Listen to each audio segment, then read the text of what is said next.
is it patronising for a psychiatrist or a clinician to give me a mum where my son is living with me? I know my boy's case manager, a beautiful lady. We had conversations together on the phone many, many times during her period as his case manager, and I would ask her a question and she would give me a very simple, straightforward answer because I asked her to do that.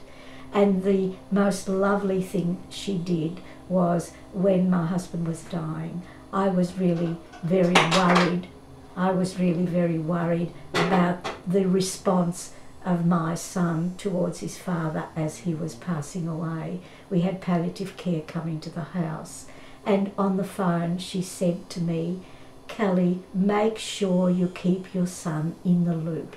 Keep him informed, let him know all that is happening and what will happen, but also give him responsibilities. Let him know what you will expect, simple ones." And that's where I got the clue about teaching my boy responsibilities. So I think, if anything else, it is so important that now that the whole phase of medicine is changing, it's more community medicine. We're going to be building different buildings, GPs.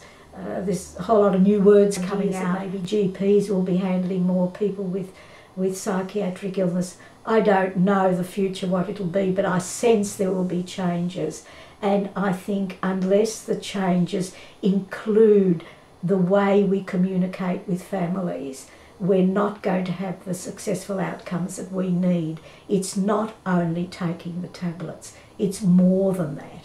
That it is very important. I know my son maybe wouldn't be with me today if he hadn't been placed on this medication called clozapine, and I learned how to manage it.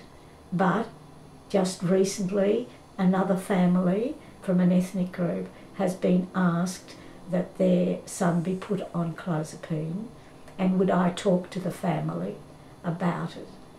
And I rang up the other day, and the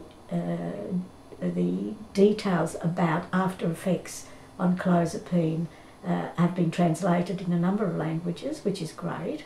But unfortunately, the gentleman, or the father of the boy, when he read that there were certain side effects, which are fairly rare, but nevertheless you have to be told about them with this medication, and that he has to have blood tests all his life taking the medication. When I spoke to him on the phone, I was absolutely so upset at how angry he was that the medical profession would even think to give his son a medicine that could have some side effect that would create an illness within his son. But the interesting thing was, and the sad thing was, that the gentleman really had very little education. He'd hardly gone to primary school.